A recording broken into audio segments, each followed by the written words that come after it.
अच्छा बेटा, हमारा टॉपिक है आज का acid base titration curve. Acid base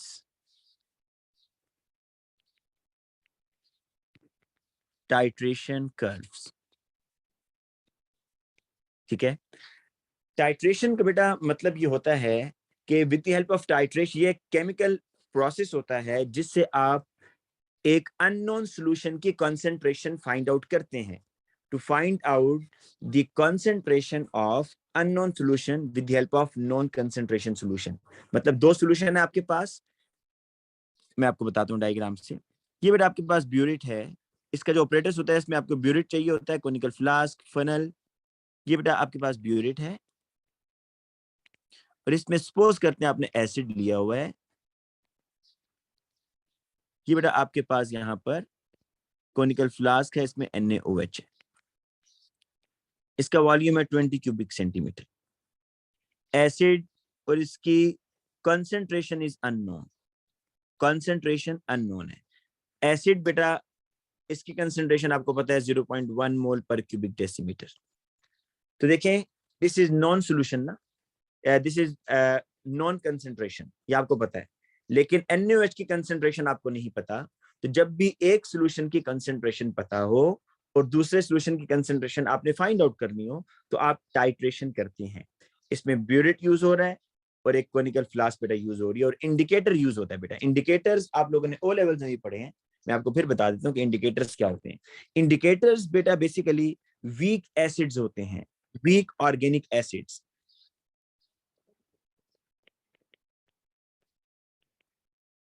Indicators are the weak organic acid। ये करते क्या है भाई? Which tells us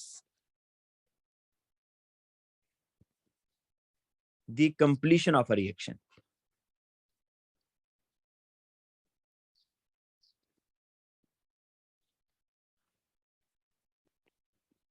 ये बेटा आपको रिएक्शन की ना कंप्लीट होने के बारे में बताते हैं कि आया रिएक्शन आपका कंप्लीट हो गया है या नहीं हुआ, इसके बारे में ये आपको बताएंगे।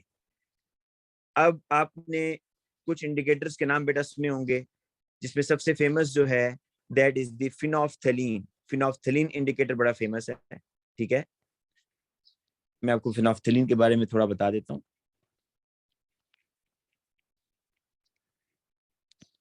ये बेटा जो फिनोफ्थलीन है ना, ये आपको क्या बताता है कि आपका सॉल्यूशन एसिडिक है या बेसिक है, ये आपको इस बारे में बताता है। ठीक है, मैं आपको इसके कलर बताता हूँ। फिनोफ्थलीन को बेटा अगर आप बेस के अंदर ऐड करें ना, बेस के अंदर फिनोफ्थलीन को अगर आप बेस में डालते हैं तो फिनोफ्थलीन पिंक कलर शो करता है। ठीक है, और अगर आप फिनोफ्थलीन को बेटा एसिड में डालते हैं, एसिड के अंदर, तो ये फिनोफ्थलीन आपको कलरलेस सॉल्यूशन बनाकर देता है। तो इस तरीके से और भी बड़ा डिफरेंट इंडिकेटर्स हैं जिनके कलर्स मैं आपको बताऊंगा, आपने ये याद करने हैं। लेकिन फिलहाल आप सिर्फ ये एक याद कर लें, फिनोफ्थलीन, आज की क्लास के लिए ये सिर्फ याद कर लें कि इंडिकेटर्स क्या होते हैं जो कि अपना कलर चेंज करके आपको रिएक्शन की कंप्लीशन के बारे में बताते हैं कि आया रिएक्शन कंप्लीट हो गया या नहीं हुआ। तो इसमें फिनोफ्थलीन के बारे में मैं लिख रहा हूं कि कलरलेस होगा ये इन एसिड और पिंक होगा इन बेसिक। लेकिन बेटा इसमें रेंज है कि कब कलर चेंज करता है एग्जैक्ट, वो मैं आपको बता देता हूं कि एग्जैक्ट ये अपना कलर कब चेंज करता है। ठीक है, जरा फिनोफ्थलीन के बारे में लिखें, ये आप लिख रहे बेटा, नोट कर लीजिएगा कि जो फिनोफ्थलीन है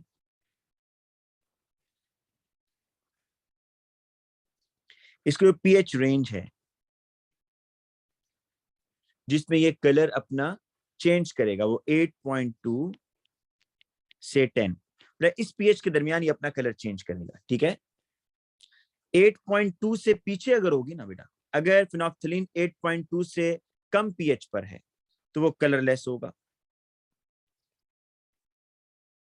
और अगर आप फिनोफ्थलीन को बेटा ऐड करते हैं किसी ऐसे सॉल्यूशन में जिसकी पीएच 8.2 से ज्यादा है, ठीक है, तो फिर वो आपको पिंक कलर देगा।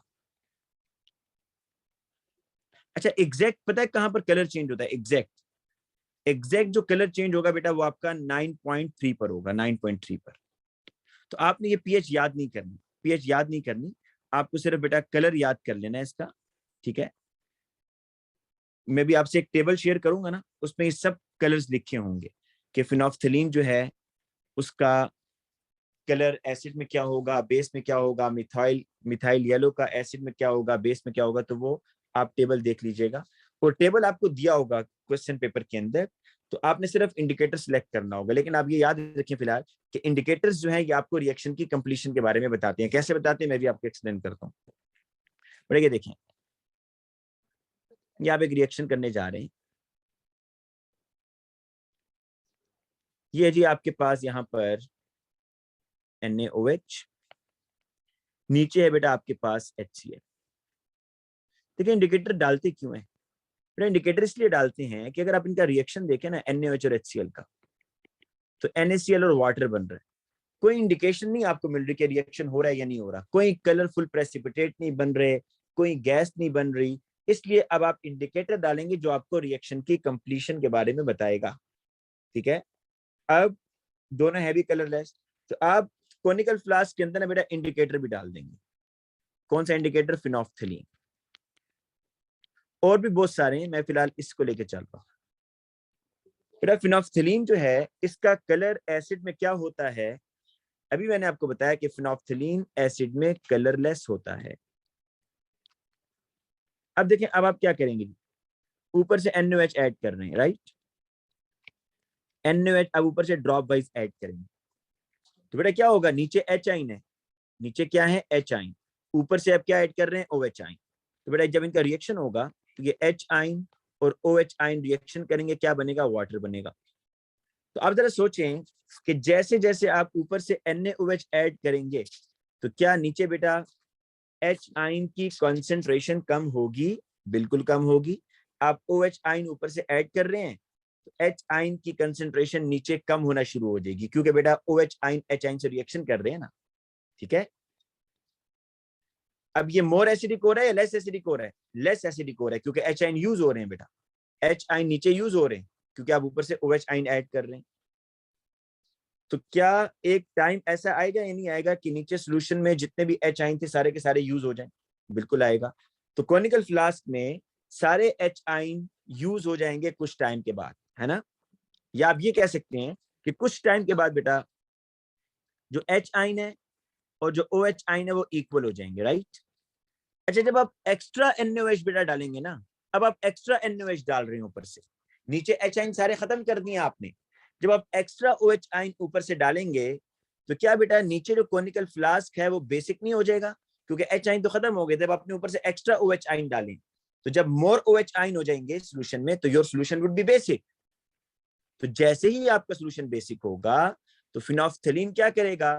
फिनोल्फथलीन अपना कलर चेंज कर देगा, कलरलेस से क्या हो जाएगा? पिंक हो जाएगा। तो ये देखें, इसने आपको रिएक्शन के बारे में बताया या नहीं बताया कि रिएक्शन खत्म हो गया, नीचे HCl खत्म हो गया? बताया ना इसने आपको। तो ये बेटा इंडिकेटर का काम होता है कि इंडिकेटर आपको रिएक्शन के कंप्लीशन के बारे में बताता है कि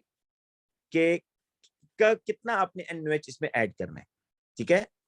तो ये बेटा आपके पास एक सिंपल सा एक्सपेरिमेंट है। अब हम चलते हैं इसका ग्राफ बनाते हैं बेटा, इसी का। देखिए ये स्ट्रॉन्ग एसिड और स्ट्रॉन्ग बेस है, right?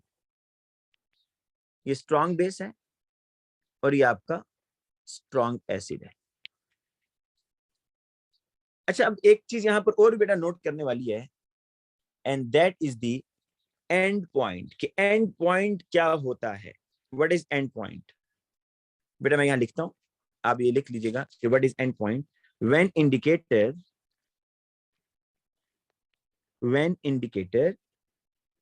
changes color, changes its color, then it is called end point. And point क्या है? कि जब इंडिकेटर अपना कलर चेंज करता है तो that is the end point, ठीक है? अच्छा बेटा, अब एक और डेफिनेशन भी यहां मैं लिख रहा हूं, इक्विवेलेंस पॉइंट। इक्विवेलेंस पॉइंट ये भी आप डेफिनेशन लिख लें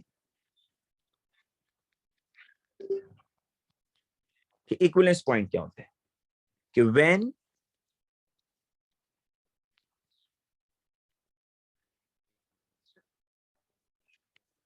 you mix two solutions together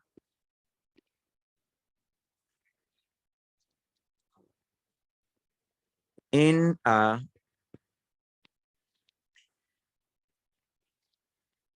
correct proportions according to equation,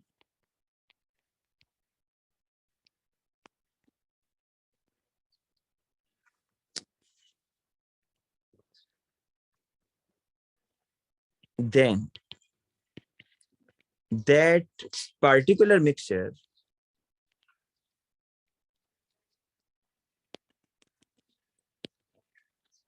is known as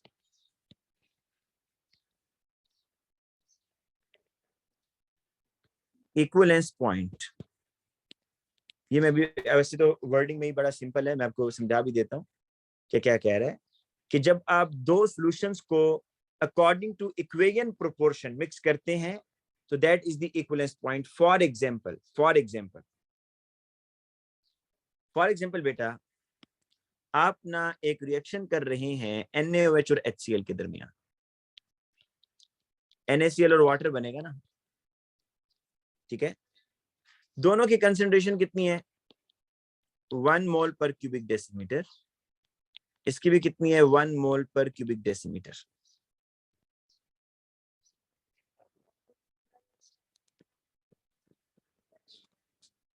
अब देखें, अगर मैं ये कह रहा हूं कि आपके पास NaOH 25 क्यूबिक सेंटीमीटर है, तो how much volume of acid is needed to neutralise this NaOH? 1:1 ratio है. जरा सोच के बताएं, मुझे मैसेज कर दें बेटा, कि अगर NaOH और HCl में रिएक्शन हो रहा है, both have same concentration, NaOH का वॉल्यूम 25 है, तो इस NaOH को न्यूट्रलाइज करने के लिए how much volume of HCl is needed? कितना होगा जी? 25 होगा ना. 25 क्यूबिक सेंटीमीटर आपको बेटा नीड डालना है ना.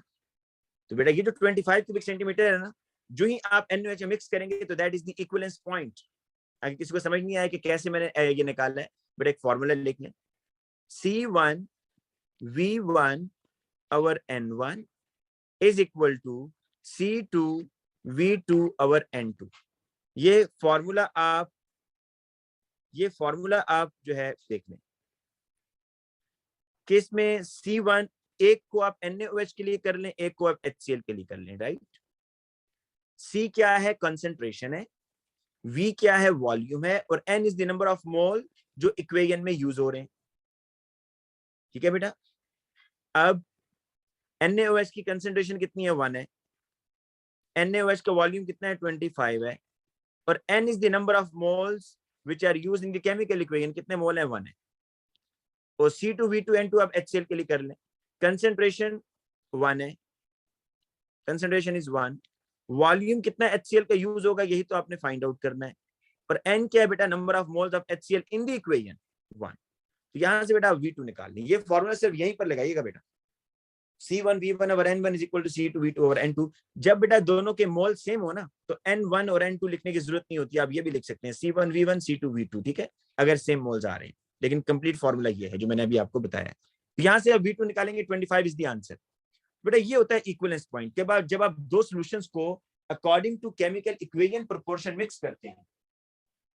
It's 5 o'clock.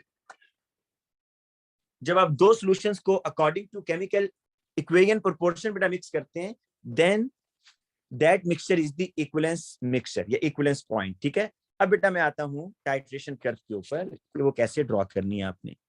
यहाँ साइड पर डायग्राम, बड़ा आसान सा टॉपिक है, बिल्कुल मुश्किल नहीं है बेटा. देखिएगा इधर.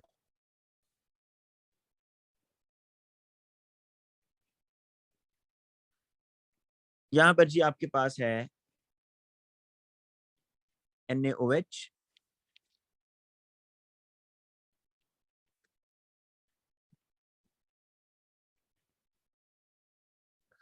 ये बेटा आपके पास है इधर HCl, और इसमें इंडिकेटर भी है, ठीक है।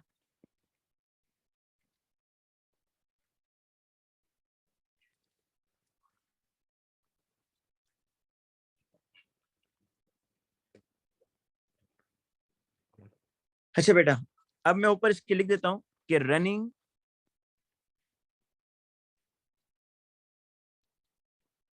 एल्केली,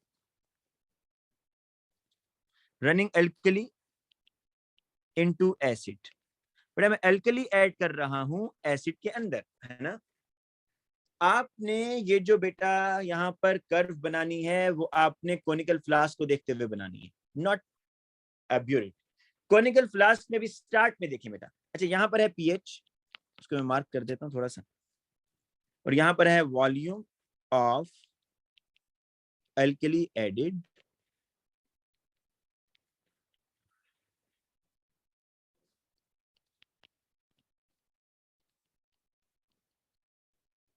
दोनों की कंसेंट्रेशन सेम है, ठीक है, मैंने अभी बता दिया कंसेंट्रेशन इज सेम।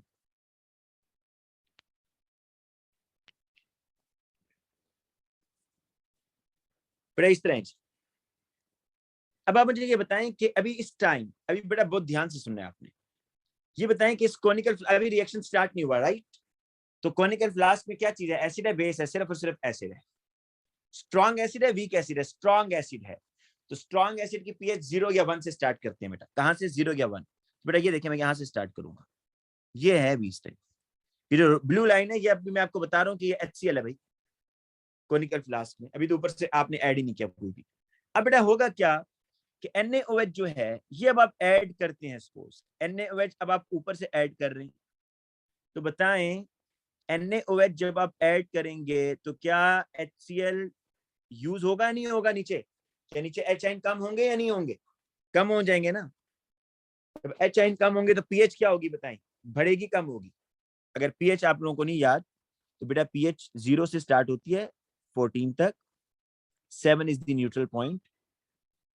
जितना आप 0 के करीब होते हैं ना, मोर H आयन, जितना आप 14 के करीब होते हैं मोर OH आयन, मतलब मोर बेसिक, और जितना आप 0 के करीब होंगे तो मोर एसिडिक। बेटा ये बात ध्यान में रखिएगा, तो जितने H आयन ज्यादा होंगे पीएच उतनी कम होगी, उतना एसिडिक होगा, और जितने H आयन कम होंगे उतनी बेटा पीएच बढ़ना शुरू हो जाएगी, बेस की तरफ जाएगी। अब मेरा क्वेश्चन दोबारा ये है कि अभी आपने बेटा जब ऊपर से NaOH ऐड किया तो जो हाइड्रोक्लोरिक एसिड है वो यूज होगा ना, HCl यूज होगा। जब HCl बेटा यहाँ पर यूज होगा तो पीएच क्या होगी, बढ़ेगी कम होगी, HCl कम हो रहा है, H आयन कम हो रहे हैं, तो पीएच बढ़ेगी। तो आप ये देखें कि ये जो कर्व है ये मैं थोड़ी थोड़ी इंक्रीज कर रहा हूँ बेटा।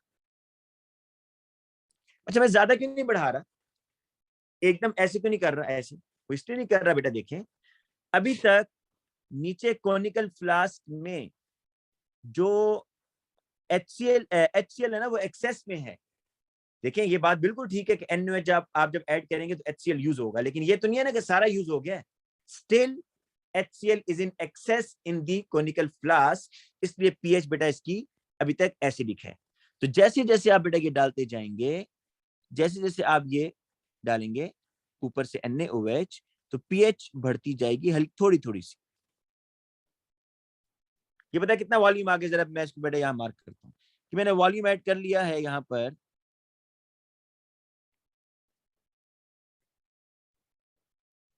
24.9 क्यूबिक सेंटीमीटर। बेटा कितना NaOH में ऐड कर चुका हूँ, क्योंकि ये वॉल्यूम एडिड है, ये है वॉल्यूम ऑफ अल्कली एडिड। कितना वॉल्यूम में ऐड कर चुका हूँ जी अल्कली का, 24.9। और पीएच कितनी होगी जरा चेक करते हैं, यहाँ पर चले, पीएच तकरीबन कितनी होगी, पीएच होगी आप समझ लें 2 के आसपास है। चले बेटा बताएं, अभी मैंने आपको बताया भी है कि सेम कंसेंट्रेशन है, कितना NaOH मुझे ऐड करना पड़ेगा फॉर कंप्लीट न्यूट्रलाइजेशन, जल्दी से मेरे मैसेज करके बताएं। For the complete neutralisation of HCl, conical flask में जो HCl है उसको कंप्लीट न्यूट्रलाइज करने के लिए मुझे ऊपर से कितना NaOH ऐड करना होगा, क्या 25 नहीं ऐड करना होगा, क्योंकि नीचे भी 25 है, कंसेंट्रेशन सेम है, 25 करना होगा। मैंने अभी तक क्या 25 ऐड किया है या नहीं किया, नहीं मैंने अभी तक 25 नहीं किया, मैंने अभी तक 24.9 किया है, इसलिए सोल्यूशन इज स्टिल एसिडिक, क्योंकि अभी इसमें H आयन ज्यादा है। लेकिन बेटा जैसे ही मैं इस 24.9 को कहां पर लेके जाता हूं, 25 क्यूबिक सेंटीमीटर पर, तो अब मुझे ये बताएं, क्या नीचे कॉनिकल फ्लास्क में सारे के सारे एच आइन यूज हो जाएंगे या नहीं होंगे? सारे के सारे अब एच आइन यूज हो जाएंगे जैसे ही आप 25 क्यूबिक सेंटीमीटर बेटा करते हैं। तो देखिए मैं क्या करने जा रहा हूं इधर।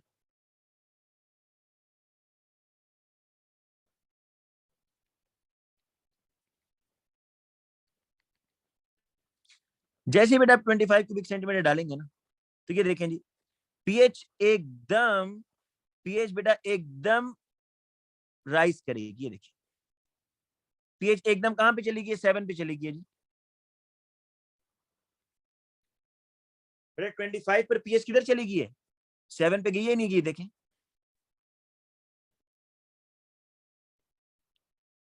बेटा ये बात मुझे पहले बताएं कि समझ आई ये नहीं आई, कि 24.9 पर तो पीएच इतनी कम थी अभी तक, लेकिन 25 पर फौरन पीएच 7 पे चलेगी। क्यों? कि इस पॉइंट पर बेटा, इस पॉइंट पर जो कॉनिकल फ्लास्क में एच आइन है और जो ओ एच आइन है वो इक्वल हो गए हैं, क्योंकि आपने ऊपर से 25 क्यूबिक सेंटीमीटर वॉल्यूम ऐड कर दिया है, जिसने नीचे कॉनिकल फ्लास्क में HCl को कंप्लीट न्यूट्रलाइज किया है। अच्छा अब क्या होगा? अब बेटा जैसे ही आप 25 से ज्यादा करते हैं, मतलब 25.1 करते हैं बेटा, 25.1 क्यूबिक सेंटीमीटर, अब जैसे ही एक 0.1 क्यूबिक सेंटीमीटर बेटा ऐड करते हैं मजीद इनटू द कॉनिकल फ्लास्क, तो पीएच बहुत तेजी से राइज करेगी। क्यों? क्योंकि आपने स्ट्रॉन्ग बेस को बेटा नीचे एक्सेस में डाल दिया। अब कॉनिकल फ्लास्क में NaOH एक्सेस में आ गया, चाहे आपने 0.1 क्यूबिक सेंटीमीटर डाला है, लेकिन स्ट्रॉन्ग बेस है तो वो पीएच बहुत ज्यादा बढ़ा देगा बेटा। ठीक है, ये देखिए ये पीएच बहुत ज्यादा बेटा बढ़ जाएगी। और देन ये अगर आपने 50 क्यूबिक सेंटीमीटर बेटा ऐड कर दिया ना, 50 आप देखें, आपने 20.25.1 जब डाला ना बेटा, मैं इसको मार्क करके आपको दिखाता हूं, आपने जैसे ही 25.1 डाला तो पीएच देखें किधर चली गई है। सिर्फ 0.1 के डालने से आप ये नोट करें कि पीएच कितनी ज्यादा बेटा राइज कर गई है। ये देखें। अच्छा अब एक बच्चे ने क्वेश्चन पूछा कि शुरू में क्यों नहीं बढ़ी बेटा पीएच ज्यादा, उस देखें शुरू में जब आपने NaOH डाला था तो क्यों नहीं बढ़ी, उसकी रीजन ये थी कि HCl शुरू में एक्सेस में था ना। देखिए HCl शुरू में था एक्सेस में। देखिए मैं ये कह रहा हूं कि स्टार्टिंग की अगर आप बात करें ना, तो नीचे एच आइन बहुत ज्यादा थी, और HCl भी तो स्ट्रॉन्ग एसिड है ना, ये भी ध्यान में रखें। तो अगर आप बेटा ऊपर से एक OH डालते हैं तो वो तो एक एच आइन को खत्म करेगा ना बस, बाकी तो ऐसे ही रहेंगे, तो still your pH would be acidic. लेकिन जब बेटा ये स्टेज आ जाएगी कि एच आइन और OH आइन इक्वल हो गए, अब आप अगर एक भी एक्स्ट्रा ऊपर से OH आइन डालते हैं तो वो OH आइन आपकी पीएच को बहुत ज्यादा राइज करवा देगा। ये देखें ना, ये इसलिए तो बेटा 25 पर पीएच कितनी थी आपकी, 7, लेकिन जैसे ही 25 से एक भी ड्रॉप, हाफ ड्रॉप भी आपने ज्यादा डाला तो वो पीएच फौरन कितनी बेटा बूस्ट कर गई है और राइज हो गई है। ठीक है, तो ये आपने कर्व पहले समझनी है कि इस तरीके से कर्व है। और देखिए अब आपने ये 50 क्यूबिक सेंटीमीटर टोटल ऐड किया यहाँ पर, तो ये मुझे बताएं बेटा पहले कि ये कर्व आपको समझ आई है या नहीं आई? कर्व समझ आ गई है? अच्छा अब मैं आपसे एक चीज पूछता हूँ,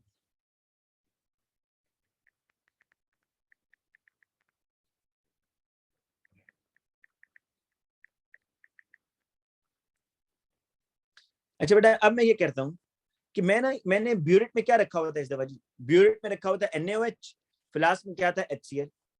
अगर मैं इस तरह करूं कि इनकी पोजीशंस को स्विच कर दूं, मतलब ब्यूरेट में क्या लूं, ब्यूरेट में मैं लेता हूं बेटा, ब्यूरेट में मैं क्या लेता हूं, HCl, और कॉनिकल फ्लास्क में मैं क्या लेता हूं बेटा, कॉनिकल फ्लास्क में मैं क्या लेता हूं, NaOH। तो फिर पता है किस तरह की कर्व आएगी, बिल्कुल आपने देखे, मैं इसी की साइड साइड थोड़ा सा ड्रॉ करता हूं, अगर मैं इनकी पोजीशन को स्विच करता हूं ऐसे करके, अब सिर्फ मैं ड्रॉ करूंगा, अब समझाऊंगा नहीं, वही चीज है।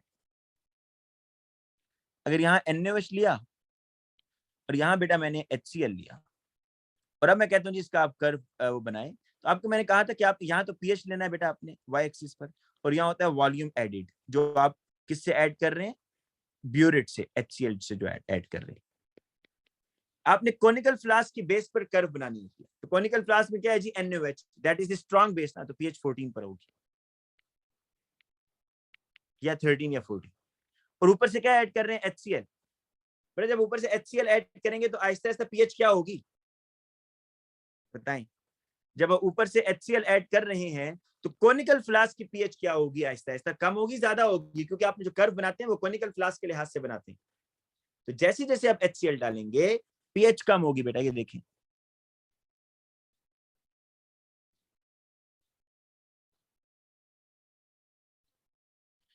क्यों मैं इतना नीचे आया हूं, क्योंकि स्ट्रॉन्ग एसिड ऐड कर रहा हूं ना, तो देखें स्ट्रॉन्ग एसिड की pH होती है 0 या 1, तो इसलिए बेटा मैंने बिल्कुल नीचे की तरफ आया। तो ये बेटा आपको, ये आपको, अच्छा ये इसका इक्विवेलेंस पॉइंट है। अब बेटा मैं इसको यहाँ लेबल करता हूँ बेटा, वीक का भी कराऊंगा, क्या नाम है जी, वीक का तो मैं भी बात ही नहीं कर रहा, अभी सिर्फ स्ट्रॉन्ग की बात कर रहे हैं। बेटा कि जो वर्टिकल सेक्शन आपके पास आया है ना, जिसको मैं येलो कलर से मार्क कर रहा हूं, this is your vertical section, ठीक है। इस वर्टिकल सेक्शन का जो मिड पॉइंट होगा, कहां है जी इसका मिड पॉइंट, इस दफा तो 7 पर आ रहा है, तो this mid point is the equivalence point. ये बेटा आपका इक्विवेलेंस पॉइंट है, जिसपे आपने दो वॉल्यूम्स को, दो सॉल्यूशंस को एग्जैक्टली उस रेशो से मिक्स किया है according to the equation proportion. तो ये आपका इक्विवेलेंस पॉइंट है, जिसकी डेफिनेशन मैं ऊपर लिखवा चुका हूं। तो मिड इक्विवेलेंस पॉइंट कैसे निकालते हैं, कि जो आपका वर्टिकल सेक्शन आता है उसकी बेटा आपने वर्टिकल सेक्शन का जो मिड पॉइंट होगा, that is the equivalence point. ये आपको निकालने के लिए कभी भी नहीं कहता, ठीक है। अब इंडिकेटर कौन सा यूज करेंगे बेटा, ये है इंपॉर्टेंट चीज, कि आपने कौन सा इंडिकेटर यूज करना है। अब जरा देखें, मैं आपको दो इंडिकेटर्स की रेंज लिख कर देता हूं, फिर आपसे क्वेश्चन पूछूंगा। रेंजेस लिखी होंगी इंडिकेटर की, इसलिए आपको परेशान होने की जरूरत नहीं है। एक बेटा इंडिकेटर हमारे पास मिथाइल वायलेट, आइमा एक मिनट में आपका क्वेश्चन देखता हूं बेटा। मिथाइल वायलेट, ये जो बेटा अपनी पीएच चेंज करता है ना, ये इस रेंज में चेंज करता है। पीएच रेंज का मतलब है इसमें अपनी पीएच चेंज करेगा 0.0 से 1.6 के दरमियान।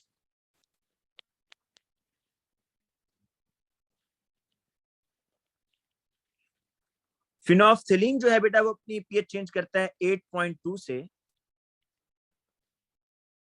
10 के दरमियान। चले चले दो के लेके चलते। अब मेरी बात बड़े गौर से सुननी आपने, ये क्वेश्चन वो पूछता है एग्जामिनर आपसे, वो कहता है बताएं इस टाइट्रेशन में विच इंडिकेटर यू विल यूज, कौन सा इंडिकेटर यूज करेंगे भाई। आपने वो इंडिकेटर यूज करना होता है जहां पर पीएच वो इंडिकेटर बेटा यूज करेंगे जिसकी रेंज वर्टिकल सेक्शन के अंदर आ रही हो। वर्टिकल सेक्शन ये मैंने येलो कलर से मार्क किया। जरा हम चलें इसको ऐसे देखते हैं बेटा, इसका वर्टिकल सेक्शन कहां से कहां तक है।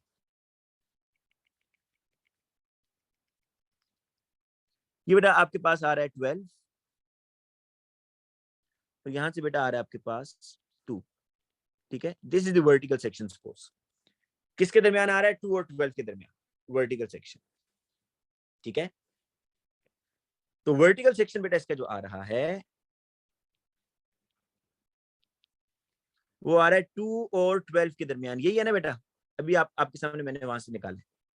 आपने वो इंडिकेटर यूज करना है जो इस वर्टिकल सेक्शन के अंदर आ रहा है, जिसकी रेंज इस वर्टिकल सेक्शन के अंदर आ रही है। क्या मैं मिथाइल वायलेट इंडिकेटर यूज कर सकता हूं या नहीं कर सकता बेटा। मिथाइल वायलेट दोनों रेंज आनी चाहिए, दोनों रेंज इसके अंदर आनी चाहिए। मिथाइल वायलेट तो देखिए बेटा 0.0 से 1.6, तो वो तो काम ही नहीं करेगा भाई। देखें मिथाइल वायलेट तो इसके सेक्शन इस वर्टिकल सेक्शन के अंदर नहीं आ रहा, तो मिथाइल वायलेट जो है ये बिल्कुल सूटेबल इंडिकेटर नहीं है स्ट्रॉन्ग एसिड स्ट्रॉन्ग बेस की टाइट्रेशन के लिए। दूसरा देखें जरा फिनोल्फथलीन, फिनोल्फथलीन की जो रेंज है क्या इस वर्टिकल सेक्शन के अंदर आ रही है, 8.2 से 10 बिल्कुल आ रही है, दोनों रेंजेस अंदर आ रही हैं। तो इसलिए आप जो इंडिकेटर बेटा इसमें यूज करेंगे वो कौन सा होगा। ये क्वेश्चन है बेटा पास पेपर का, इसमें उसने टेबल दिया होता है और कहता है बताएं, टिक करें और क्रॉस करें कौन सा इंडिकेटर आप यूज कर सकते हैं, कौन सा नहीं कर सकते। तो आपने क्या करना है, आपने इस टाइट्रेशन कर्व का वर्टिकल सेक्शन बेटा निकालना है। वर्टिकल सेक्शन क्या निकालना है, सामने रीडिंग होगी, बस नोट कर लीजिएगा कहां से कहां तक है। और फिर आप वर्टिकल सेक्शन के बेटा मैच कर लेंगे कि कौन सा इंडिकेटर उसकी रेंज इसके अंदर फॉल कर रही है। जिस इंडिकेटर की रेंज फॉल कर रही होगी वो इंडिकेटर आप यूज करेंगे। ठीक है, अब आते हैं बेटा, अच्छा एक और चीज, ये जो रिएक्शन हुआ है ना स्ट्रॉन्ग एसिड और स्ट्रॉन्ग बेस का, ये स्ट्रॉन्ग एसिड स्ट्रॉन्ग बेस है बेटा, इसके नीचे हेडिंग आप देंगे strong acid strong base titration curve. ये है स्ट्रॉन्ग बेस है और ये है जी स्ट्रॉन्ग एसिड। इसका रिएक्शन क्या होता है जी, NaCl बनता है और साथ में वाटर बनता है। इनऑर्गेनिक आप पढ़ चुके हैं, बताएं जी NaCl की नेचर क्या होती है। ये सॉल्ट एसिडिक होता है, बेसिक होता है, न्यूट्रल होता है NaCl। इनऑर्गेनिक में पढ़ चुके हैं कि NaCl को जब वाटर में डालते हैं तो pH is 7, ये बेटा आपका न्यूट्रल सॉल्ट है। तो यही रीजन है कि जो आपका इक्विवेलेंस पॉइंट है वो 7 पर आ रहा है। ये बात बड़ी इंपॉर्टेंट है बेटा, कि जो स्ट्रॉन्ग एसिड और स्ट्रॉन्ग बेस होता है ना, उसका इक्विवेलेंस पॉइंट हमेशा 7 पर आएगा। क्यों आएगा, उसकी रीजन ये कि जो यहाँ सॉल्ट बन रहा है ये सॉल्ट न्यूट्रल है। अच्छा, न्यूट्रल सॉल्ट कब बनता है, जब आप स्ट्रॉन्ग एसिड और स्ट्रॉन्ग बेस का रिएक्शन करवाएंगे तो आपके पास न्यूट्रल सॉल्ट बनेगा। अभी मैं आता हूं कि वीक एसिड लेंगे तो फिर क्या होगा, वो भी आते हैं बेटा उस पर, लेकिन पहले ये कॉन्सेप्ट जहन में याद करें कि स्ट्रॉन्ग एसिड स्ट्रॉन्ग बेस जब भी रिएक्ट करेंगे तो सॉल्ट वुड बी न्यूट्रल, और जब भी स्ट्रॉन्ग एसिड स्ट्रॉन्ग बेस की टाइट्रेशन कर्व बनेगी तो जो उसमें इक्विवेलेंस पॉइंट होगा वो 7 पर होगा। और ये इसका है वर्टिकल सेक्शन। आप जो इंडिकेटर सिलेक्ट करते हैं वो आप देखते हैं कि कौन सा इंडिकेटर है जो वर्टिकल सेक्शन की रेंज में फॉल कर रहा है। अब बेटा आते हैं नेक्स्ट टाइट्रेशन पर, जो कि है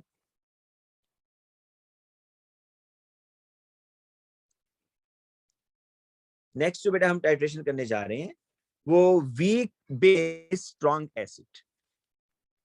वीक बेस स्ट्रॉन्ग एसिड, पहले इसका रिएक्शन लिखते हैं।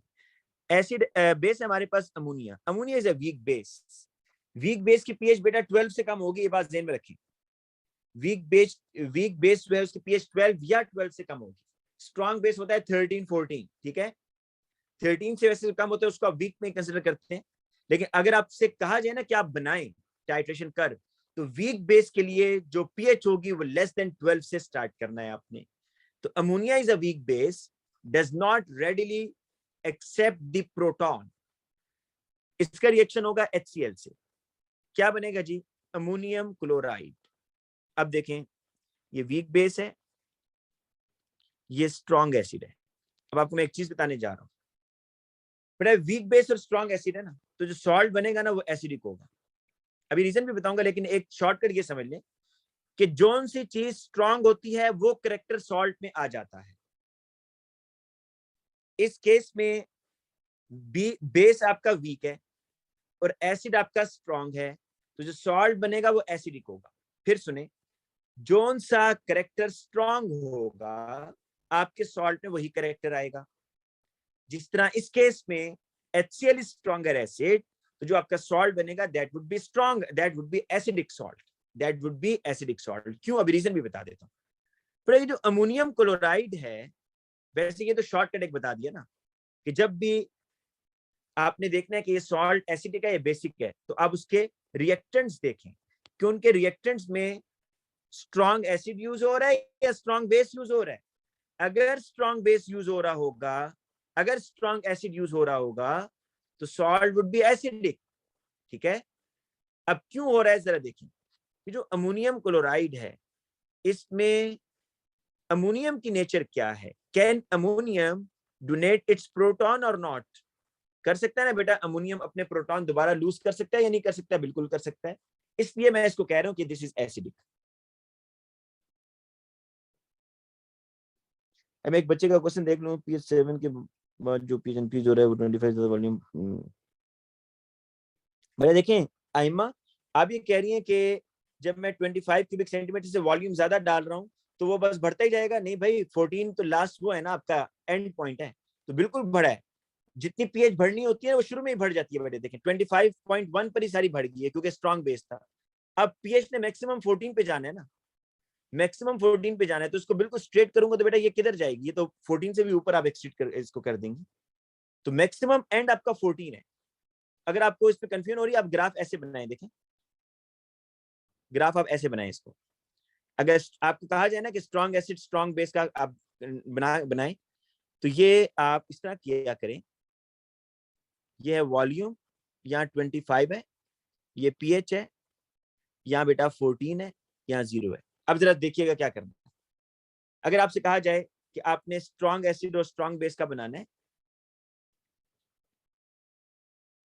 और आप ऊपर से HCl ऐड कर रहे हैं, ठीक है, और यहाँ पर आपके क्या है जी, NaOH है नीचे, NaOH। तो अब बेटा आप ये करेंगे कि NaOH स्ट्रॉन्ग है ना, तो आप एक पॉइंट इधर लगाएं। आपको पता है कि बेटा यहाँ पर वॉल्यूम इधर है और HCl स्ट्रॉन्ग है, तो आपको पता है कि जब आप एक्सेस में डालेंगे तो पीएच यहाँ पर आ जाएगी बेटा, बिल्कुल 0 के पास आ जाएगी ऐसे। और आपको पता है ये आपका वर्टिकल सेक्शन यहाँ पर बेटा बनेगा। पहले वर्टिकल सेक्शन ड्रॉ करें, ठीक है, ऐसे करके। वर्टिकल सेक्शन ड्रॉ करने के बाद बस इन दोनों को बेटा इसको इससे मिला दें और इसको इससे मिला दें, क्योंकि पीएच बेटा 0 से कम और 14 से ज्यादा तो नहीं होगी ना, एंड्स तो यही है। अच्छा बेटा अब आ जाए दोबारा उसी पर जो हम कर रहे थे। तो ये बात बेटा आपको समझ आ गई है कि जब वीक बेस और स्ट्रॉन्ग एसिड होगा तो जो सॉल्ट बनेगा that would be acidic salt. तो रीजन मैंने आपको बता दिया, अमोनियम क्लोराइड में ammonium has the ability to donate the proton, इसलिए अमोनियम क्लोराइड एक एसिडिक सॉल्ट है। अब बेटा इसकी हम करते हैं टाइट्रेशन कर्व बनाते हैं। अच्छा पहले मैं लिखता हूं कि हम क्या चीज ऐड करेंगे। Running acid into alkali, running acid into alkali. इसका मतलब रनिंग एसिड का मतलब है कि ब्यूरेट से एसिड ऐड कर रहे हैं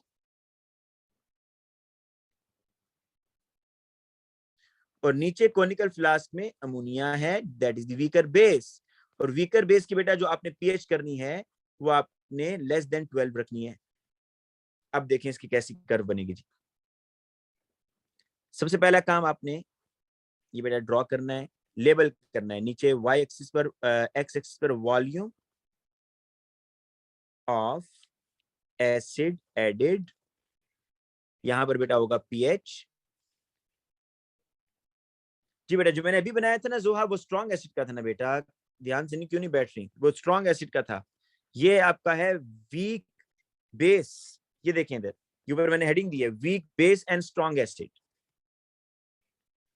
अब बेटा इसको लेबल इस तरह कर लिया करें, ये 7 है पीएच, दैट इज द 14, ये पीएच 0 है, यहाँ पर वॉल्यूम 25 हो रहा है। हम कंसंट्रेशन सेम ले रहे हैं, ठीक है, जितने भी हम एक्सपेरिमेंट करेंगे ना कंसंट्रेशन इज सेम, ताकि आपको वॉल्यूम में फिलहाल प्रॉब्लम ना हो। दोनों एसिड बेस की कंसंट्रेशन सेम है और 1:1 रेशियो है। अगर आपने ये 25 लिया हुआ है तो आपको समझ आ जानी चाहिए कि एसिड भी 25 यूज होगा, राइट। लेकिन ये हमेशा नहीं होता, अक्सर बच्चे इसको फर्ज समझ लेते हैं कि हमेशा 25 होगा। भाई अगर उसने अमोनिया नीचे 20 लिया हुआ होगा, अगर अमोनिया 20 लिया होगा तो ऊपर फिर आपका HCl 20 यूज होगा। लेकिन ये भी आप फर्ज ना कर लीजिएगा कि हमेशा अगर नीचे 20 है तो ऊपर भी 20 यूज होगा। वो फॉर्मूला मैंने आपको बता दिया, C1V1 over N1 is equal to C2V2 over N2, क्योंकि समटाइम जब मोलर रेशियो चेंज होगी, जो आपको मैं केसेस कराऊंगा कल की क्लास में, लेकिन अभी तो मैं आपको बिल्कुल सिंपल जो है केस करवा रहा हूं। 25 क्यूबिक सेंटीमीटर, तो आपको आइडिया हो जाना चाहिए कि HCl भी 25 ही यूज होगा। अब बेटा देखें HCl आपने बेटा HCl आप रन करवा रहे हैं, ऊपर से कोनिकल फ्लास्क में बेस है। आप जो कर्व बनाते हैं वो कोनिकल फ्लास्क की उस पर बनाते हैं बेटा। कोनिकल फ्लास्क में क्या चीज है, बेस है, स्ट्रॉन्ग है वीक है, वीक बेस है, तो पीएच बेटा इसकी थोड़ी नीचे से शुरू करेंगे यहां से, ठीक है, क्योंकि अगर होती है ना स्ट्रॉन्ग तो मैंने 14 से स्टार्ट कर देनी थी, तो अब वीक है बेटा मैं नीचे से स्टार्ट करूंगा। अच्छा अब देखिए आप ये अब जरा गौर से देखिएगा बेटा, वर्टिकल सेक्शन मैंने इधर बनाना है 25 के एग्जैक्ट। आपने ये 25 को बेटा पहले कर लिया करें, वॉल्यूम निकाल करना यहाँ पहले ही लाइन एक ड्रॉ कर दिया करें। देखिए ये लाइन अगर आप पहले ड्रॉ कर देंगे तो आपकी जिंदगी आसान हो जाएगी इससे काफी। आपको पता है 25 पर ये आएगा। अब बड़े देखें कि आप अब ऐड कर रहे हैं ऊपर से HCl। आप कह रहे होंगे जी कि अब ये क्यों HCl हालांकि स्ट्रॉन्ग एसिड है हम ऐड कर रहे हैं तो ये पीएच एकदम क्यों नहीं ड्रॉप हो रही बेटा? इसलिए नहीं हो रही कि नीचे अमोनिया है 25 क्यूबिक सेंटीमीटर। अगर आपने सारे का सारा अमोनिया खत्म करना है तो ऊपर से HCl कितना डालना होगा? 25 डालना होगा। अगर 25 से कम डालेंगे तो solution would be basic, basic ही रहेगा। अगर आप चाहते हैं कि ये सारे के सारा न्यूट्रलाइज हो जाए तो कम से कम 25 तो डालें ना। तो इसलिए आप देख सकते हैं कि 25 के ऊपर बेटा ये जाकर पीएच, अब 25 आपने डाला ना, अच्छा 24.9 पर चेक कीजिएगा। अगेन 24.9 पर आप चेक कर सकते हैं कि सॉल्यूशन स्टिल बेसिक है। सॉल्यूशन क्या है बेटा? बेसिक है। क्यों क्यों बेसिक है? क्योंकि अमोनिया इज इन एक्सेस ना, अमोनिया एक्सेस में है अभी। लेकिन जैसे ही आप 25.1 से आगे बढ़ेंगे या 25 के बाद बेटा एक भी ड्रॉप डाल देंगे ना, एक छोटा सा ड्रॉप भी, तो पीएच को बहुत ज्यादा नीचे लेकर आएगा। क्यों? क्योंकि आपने स्ट्रॉन्ग एसिड एक्सेस में कर दिया है। तो इसलिए बेटा देखिएगा कि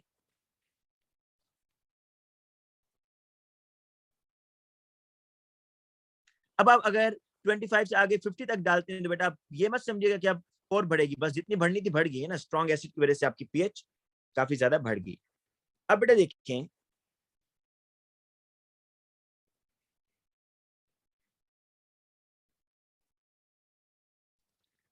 अब आपके पास ये जो कर्व है ये जरा डिफरेंस देखें। पहले ऊपर वाली कर्व में फिर लेकर आ रहा हूं बेटा, ये इस कर्व को देखें। पहले आपने डिफरेंशिएट करना है कि स्ट्रॉन्ग एसिड और स्ट्रॉन्ग बेस की उसमें क्या फर्क आपको नजर आ रहा है। पहले बेटा इसका देखें कि ये आपके पास है स्ट्रॉन्ग एसिड स्ट्रॉन्ग बेस, क्या फर्क है? स्ट्रॉन्ग एसिड है तो पीएच 0 से स्टार्ट हो रही है, स्ट्रॉन्ग बेस है तो पीएच 14 पर जाकर एंड हो रही है। क्लियर? ये जो पीएच 14 पर जाकर एंड हो रही है स्ट्रॉन्ग बेस बता रहे हैं, और पीएच जो 0 से स्टार्ट हो रही है स्ट्रॉन्ग एसिड बता रहे हैं। यहां पर जरा देखिए इस केस के अंदर आपके पास क्योंकि बेस वीकर था ना भाई, ये पीएच देखें आपने कहां से स्टार्ट किया है, तकरीबन 11.6 से, और एसिड स्ट्रॉन्ग है तो एसिड की पीएच बेटा आप और नीचे भी लेके जा सकते हैं। अगर जिन बच्चों के जहन में क्वेश्चन आ रहा है भाई और आप और नीचे भी ऐसे भी लेके जा सकते हैं, बिल्कुल बिल्कुल 0 के पास भी लेके जा सकते हैं, ठीक है। लेकिन आप 0 या 1 पर कहीं पर भी ले जाएं तो ठीक हो जाएगा। मैं इसको और नीचे कर देता हूं क्योंकि एक दो बच्चों ने क्वेश्चन पूछा है। बिल्कुल बेटा आप इसको 0 पर भी लेके जा सकते हैं।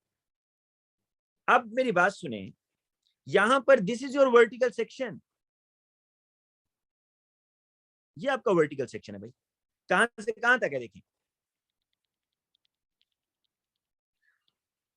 ये है आप समझ लें इसको 8.5 कर लें चले, और ये बेटा आपके पास आ रहा है जी 3 आ रहा है। वर्टिकल सेक्शन इसका देखेंगे, वर्टिकल सेक्शन जो है वो इसका आ रहा है 8.5 से 3 तक। आप ऐसा इंडिकेटर बेटा कर दें, भी आपको बताया है आप कर सकते हैं टच, ठीक है, 0 पर लेकर जा सकते हैं निमरा बेटा। अब आपने ऐसा इंडिकेटर यूज करना है जो इस रेंज के अंदर फॉल करे। किस रेंज में? 8.5 से 3 के दरमियान। अब आपको मैं दोबारा चले वही इंडिकेटर, यहां मैं 2-3 इंडिकेटर इस दफा लिखता हूं, ठीक है जी। आप क्लास के बाद ना आपको उसका मैं पूरा टेबल भी सेंड कर दूंगा, जो इंडिकेटर का पूरा एक टेबल है। पहले मैं लिखता हूँ मिथाइल वायलेट, पहले नाम लिखता हूँ बेटा, ये आपका समझे पास पेपर का क्वेश्चन है। मिथाइल वायलेट है, अच्छा फिर है जी मिथाइल येलो, अच्छा फिर है जी फिनोफ्थिलीन,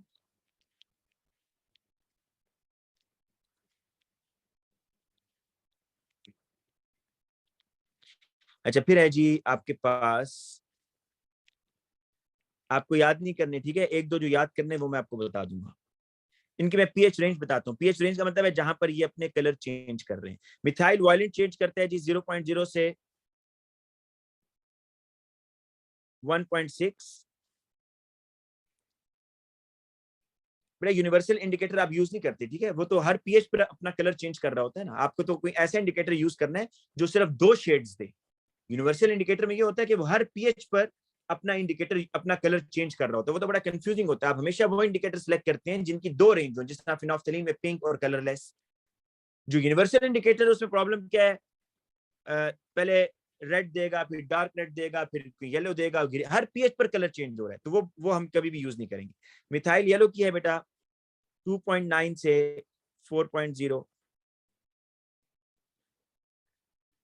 अच्छा, फिनोल्फथलीन का है बेटा 8.2 से 10, और एलिजेरिन आ रहा है 10.1 से 13.0। अब बेटा देखिए, आपको वो एग्जाम में ऐसे देगा, कहेगा place a tick for a suitable indicator which you can use for the weak base and strong acid titration, कि इस टाइट्रेशन के लिए आप बताएं जी कौन सा इंडिकेटर आप यूज कर सकते हैं, अगर मोर देन 1 भी कोई आ रहा है तो उसको भी आप करें। पहले आ रहे थे मिथाइल वायलेट पर, क्या मिथाइल वायलेट बेटा इस इंडिकेटर में आ रहा है, इस वर्टिकल सेक्शन में आ रहा है, नहीं आ रहा, तो ये क्रॉस कर दे। मिथाइल येलो, दोनों रेंजेस आनी चाहिए। मिथाइल येलो बेटा देखें, इसको आप सीधा करके लिख दें, मैंने 3 से 8.5 लिख दें, 3 से 8.5। तो ये देखिए बेटा मिथाइल येलो जो है वो 2.9 से 4 है, तो ये भी नहीं हो रहा जो हमने रीडिंग किया बेटा, ठीक है, हमारी रीडिंग के अकॉर्डिंग ये नहीं आ रहा। फिनोल्फथलीन यूज कर सकते हैं 8.2 से 10, नहीं भाई 8.2, दोनों रेंजेस आनी चाहिए ना, 10 तो बाहर निकल रहा है, तो ये भी नहीं यूज हो सकता, ठीक है। अब बेटा जुहा इससे स्लो नहीं हो सकता भाई, ये बिल्कुल स्लो में जा रहा हूं अभी। अच्छा, एलिजेरिन येलो देखें, ये भी आप यूज नहीं कर सकते। अब मैं एक और लिखता हूं यहां पर, ब्रोमो थाइमोल ब्लू। ब्रोमोथाइमोल जो है बेटा ये अपना पीएच चेंज कर रहा है 6.0 से 7.6। अब बताएं, क्या ये जो बेटा इंडिकेटर है, ये अपना कलर, ये अपनी रेंज, इसकी जो रेंज है, क्या इसके अंदर फॉल कर रही है, इस वर्टिकल सेक्शन के अंदर फॉल कर रही है या नहीं कर रही? देखिए ये सारी रेंजेस गिवन होंगी भाई, आपको कोई परेशान होने की जरूरत नहीं है कि ये रेंजेस हम कहां से याद कर, रेंजेस गिवन होंगी। आपको कहा जाएगा बताएं कि कौन सा इंडिकेटर इसके लिए बेस्ट है, तो आपने क्या करना है, वो इंडिकेटर चूज करना है जो वर्टिकल सेक्शन के अंदर आ रहा है। तो आप देख सकते हैं क्या पहला, दूसरा, तीसरा और चौथा, बेटा फर्स्ट 4 इंडिकेटर क्या आ रहे हैं, दोनों रेंजेस वर्टिकल सेक्शन के अंदर नहीं आ रहे, लेकिन जो पांचवा है ब्रोमोथाइमोल वो वर्टिकल सेक्शन के अंदर आ रहा है, तो आप बताएंगे कि ब्रोमोथाइमोल आप यूज कर सकते हैं। अब बेटा देखिए इसके अंदर जो आपका इक्विवेलेंस पॉइंट है, मैंने आपको ये कहा था कि जो इक्विवेलेंस पॉइंट होता है ना, वो वर्टिकल सेक्शन का मिड पॉइंट होता है। मिड पॉइंट, इसको बेशक लिख लें, आपको मैंने ऊपर भी बताया है कि mid point of your vertical section is the equivalence point. Mid point of the vertical section is the equivalence point. बेटा इसका इक्विवेलेंस पॉइंट किधर आ रहा है, इसका जो इक्विवेलेंस पॉइंट आएगा ये आएगा भाई, लेस देन 7। तो अगर मैं आपसे रीजन पूछूं कि क्यों इसका इक्विवेलेंस पॉइंट लेस देन 7 है, तो आप ये कहेंगे कि इसका इक्विवेलेंस पॉइंट इसलिए लेस देन 7 है क्योंकि यहां पर जो सॉल्ट बन रहा है उस सॉल्ट की नेचर एसिडिक है। तो एसिडिक सॉल्ट होने की वजह से यहां जो आपका मिड पॉइंट आ रहा है या जो इक्विवेलेंस पॉइंट आ रहा है वो लेस देन 7 आ रहा है। लेकिन बेटा ऊपर वाले केस में देखें एक मिनट, जो स्ट्रॉन्ग एसिड स्ट्रॉन्ग बेस था, यहां पर इक्विवेलेंस पॉइंट किस पर आ रहा था, 7 पे आ रहा था। क्यों? क्योंकि यहां जो आपका सॉल्ट बन रहा है NaCl वो न्यूट्रल है, तो न्यूट्रल होने की वजह से, न्यूट्रल सॉल्ट होने की वजह से जो आपका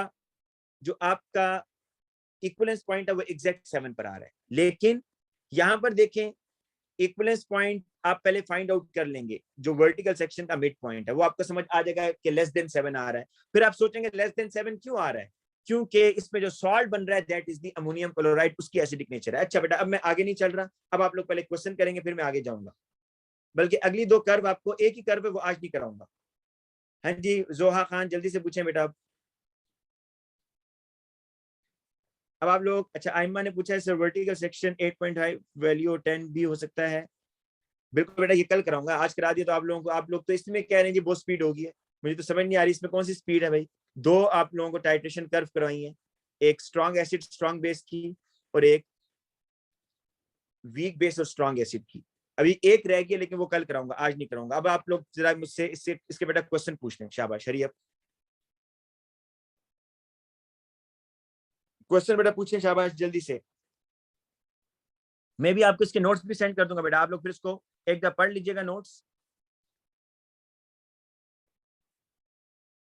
ठीक है भाई, इसमें कोई क्वेश्चन नहीं है। जोहा खान आप मुझे बताएं। जोहा